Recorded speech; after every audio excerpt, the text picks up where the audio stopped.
External Affair Insights। America के president Donald Trump के दूसरी बार सत्ता में आने के बाद से ऐसा देखा गया कि अमेरिका की प्रायोरिटीज़ काफ़ी हद तक बदल चुकी है और अमेरिका के कई ऐसे पॉलिसीज़ में तो 180 डिग्री का भी चेंज होता हुआ देखा गया है। आज के समय ट्रंप अमेरिका की डिफेंस बजट को 50% तक कम करने की बातें भी कर रहे हैं और डिफेंस बजट को कम करके इन सभी पैसों को वे अमेरिका के अलग अलग एरियाज़ में इन्वेस्ट करने की बातें कर रहे हैं। और ट्रंप न केवल अमेरिका के डिफेंस बजट को कम करना चाहते हैं बल्कि वो तो रशिया और चाइना के लीडर्स से मिल करके एक ऐसे निष्कर्ष पर पहुंच करके इन सभी देशों के बीच एक सहमति बनाना चाहते हैं कि ये सभी देश मिल करके अपने अपने डिफेंस बजट को कम करें। लेकिन ट्रंप एक और जहां अमेरिका, रशिया और चाइना जैसे देशों की डिफेंस बजट को कम करने की बातें कर रहे हैं, तो वहीं आज के समय वो यूरोप के अलग अलग देश जैसे कि फ्रांस, जर्मनी, यूके और ईस्ट एशिया के कई देश जैसे कि जापान और साउथ कोरिया के डिफेंस बजट को उल्टा बढ़ाने को कह रहे हैं। यानी कि ट्रंप की भाषा में कई प्रकार के कॉन्ट्राडिक्शन भी देखने को मिल रही हैं। और भले ही ट्रंप फ्यूचर में रशिया और चाइना जैसे देशों के साथ मिल करके डिफेंस बजट को कम करने की बातें करें, लेकिन रशिया और चाइना जैसे देश कभी भी अपने डिफेंस बजट को कम करते हुए दिखाई नहीं देंगे। उल्टा ये देश अपने डिफेंस बजट को बढ़ाते हुए ही दिखाई देंगे।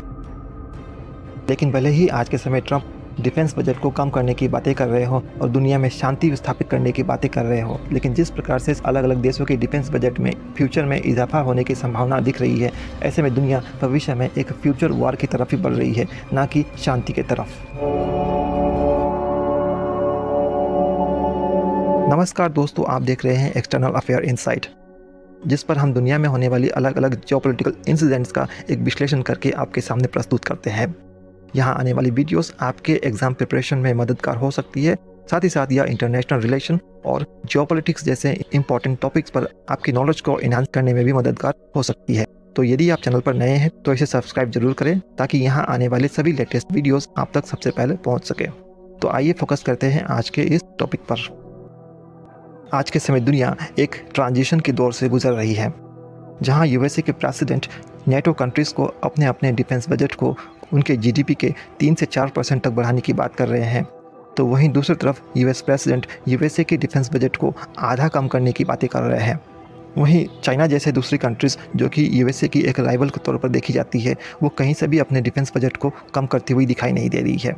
उल्टा चाइना की डिफेंस बजट लगातार बढ़ते ही जा रही है।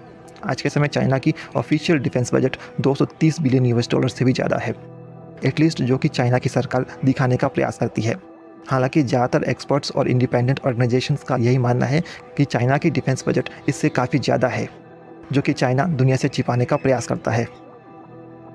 वहीं अमेरिका के ही एक दूसरे राइवल कंट्री रशिया भी अपने डिफेंस बजट में लगातार बढ़ोतरी करते हुए दिख रहा है और कुछ वर्षों पहले रशिया का जो डिफेंस बजट 70 से 80 बिलियन यूएस डॉलर हुआ करता था, अब ये बढ़ करके 130 बिलियन यूएस डॉलर के भी पार जा चुका है और भविष्य में भी इसमें बढ़ोतरी होने की संभावना ही दिख रही है। वहीं डिफेंस बजट के मामले में रशिया के बाद नंबर आता है भारत की डिफेंस बजट का।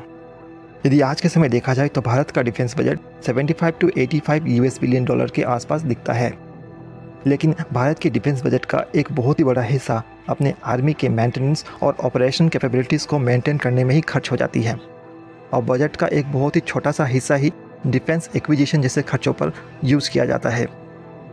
ऐसे में भारत का डिफेंस बजट वर्ल्ड पीस और सिक्योरिटी के लिए कोई मेजर थ्रेट नहीं है और हो सकता है कि आने वाले मात्र कुछ वर्षों के अंदर ही भारत को रिप्लेस करते हुए जापान दुनिया की तीसरा सबसे बड़ा डिफेंस बजट प्रोड्यूस करे, क्योंकि इस बात की पूरी संभावना है कि आने वाले वर्षों में जापान अपने डिफेंस बजट को तेज़ी से बढ़ाने का प्रयास करेगा। क्योंकि आज के समय जापान जैसे देशों पर यूएसए के प्रेसिडेंट डोनाल्ड ट्रंप का भी काफ़ी ज़्यादा प्रेशर है और डोनाल्ड ट्रंप लगातार यही बातें बोल रहे हैं कि वे दूसरे देशों की सिक्योरिटीज़ पर ज़्यादा खर्च करने वाले नहीं हैं। ऐसे में जापान, जिसकी सुरक्षा की जिम्मेदारी अमेरिका के पास थी, अब वो कहीं ना कहीं इस बात को समझ चुका है और आने वाले वर्षों में जापान की डिफेंस बजट में तेज़ी से बढ़ोतरी होती हुई दिखाई देगी। और इस बात को जापान की पूर्व प्रधानमंत्री शिंजो एबे ने काफ़ी पहले ही भांप लिया था और इसीलिए उन्होंने जापान के डिफेंस बजट को बढ़ाने की बातें भी कही थी। साल 2022 में जापान के प्रधानमंत्री फुमियो किशिदा ने भी जापान के डिफेंस बजट को जापान के जीडीपी के 3% तक लाने की बात भी कही थी और यदि ऐसा होता है तो निश्चित तौर पर जापान भविष्य में दुनिया के सबसे बड़े डिफेंस बजट वाले कुछ चुनिंदा देशों में शुमार हो जाएगा। वहीं न केवल जापान बल्कि यूरोप के भी कई देश जैसे कि जर्मनी भी आने वाले वर्षों में अपने डिफेंस बजट में तेज़ी से बढ़ोतरी करता हुआ दिखाई देगा। और यूक्रेन रशिया युद्ध और ट्रंप द्वारा बदले गए यूएस के पॉलिसीज़ के बाद से भी जर्मनी की अंदर इस बात की मांग उठी है कि वे अपने डिफेंस बजट को बढ़ा करके अपनी सेना को मजबूत बनाएं। यानी कि ट्रंप आज के समय चाहे जो भी कोशिश कर ले, लेकिन दुनिया की डिफेंस बजट कहीं से भी कम होने वाली नहीं है। उल्टा आने वाले वर्षों में अलग अलग देशों की डिफेंस बजट में लगातार बढ़ोतरी होती हुई दिखेगी। वहीं चाइना जैसे देश जो ऑलरेडी अपने डिफेंस बजट को काफ़ी हद तक बढ़ा चुके हैं, वे आने वाले वर्षों में यूएस की हेजेमनी को चैलेंज करने का प्रयास करेगा। और चाइना अपने 6 वॉर स्ट्रेटजीज को ध्यान में रखते हुए ताइवान, साउथ चाइना सी, भारत के अरुणाचल प्रदेश और जापान के सेनकाकू आइलैंड्स को लेकर के अलग अलग वॉर स्ट्रेटजीज को भी इम्प्लीमेंट करने का प्रयास करेगा। और इसीलिए चाइना अपने डिफेंस बजट को लगातार बढ़ाने का काम कर रहा है। वहीं रशिया भी अपने डिफेंस बजट को इसलिए बढ़ा रहा है क्योंकि वो अपने सोवियत ईरा के विरासत को दोबारा प्राप्त कर सके और फ्यूचर में किसी भी प्रकार के नेटो एक्सपेंशन को रोक सके। वहीं जापान और साउथ कोरिया जैसे देश भी नॉर्थ कोरिया द्वारा बढ़ रहे एग्रेशन और सिक्योरिटी थ्रेट को देखते हुए अपने डिफेंस कैपेबिलिटीज़ को बढ़ाने का काम करेंगे।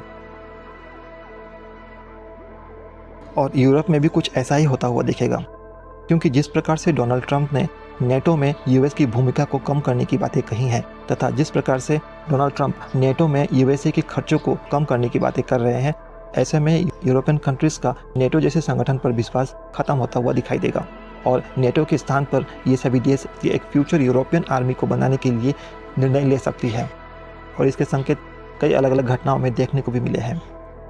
अभी कुछ महीनों पहले ही यूरोपियन यूनियन के हेडक्वार्टर ब्रुसेल्स में भी सभी यूरोपियन यूनियन के लीडर्स री आर्मी यूरोप जैसे समिट में हिस्सा लिया था, और जिसमें यूरोपियन यूनियन की हेड उर्सुला वॉन ने भी बिलियंस ऑफ यूरो खर्च करके यूरोप की सुरक्षा के लिए यूरोप की डिफेंस कैपेबिलिटीज़ को बढ़ाने की बातें कही थी। यानी कि दुनिया के हर अलग अलग क्षेत्र में डिफेंस बजट्स लगातार बढ़ते हुए देख रहे हैं। और इतिहास इस बात की गवाह है कि जब भी अलग अलग देशों में इस प्रकार के डिफेंस एक्सपेंडिचर्स बढ़ते हैं, तो ऐसी घटनाएं कहीं ना कहीं फ्यूचर में एक बड़े मिलिट्री स्ट्रगल की तरफ भी इशारा करती है।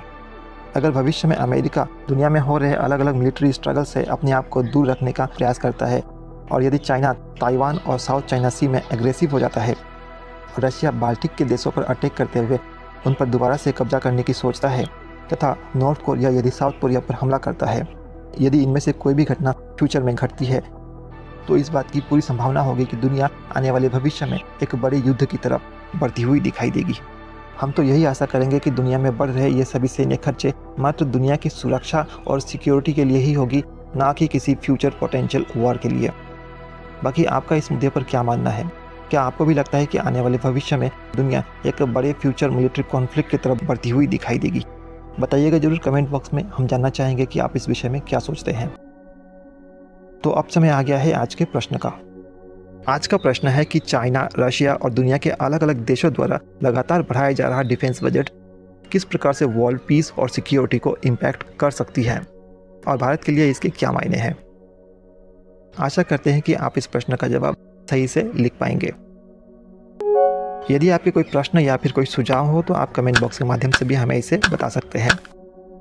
आशा करते हैं कि आपको हमारी ये विश्लेषण पसंद आया होगा, और यदि आपको हमारे ये विश्लेषण पसंद आते हैं तो आप इसे सब्सक्राइब जरूर करें, और यदि हो सके तो आप इसे लाइक और शेयर भी करें, क्योंकि इससे हमारे वीडियोस के रीच को बढ़ने में थोड़ी मदद मिल सकती है। तो आज बस इतना ही। हमारे साथ अंत तक जुड़ने के लिए बहुत बहुत धन्यवाद। जय हिंद, जय भारत।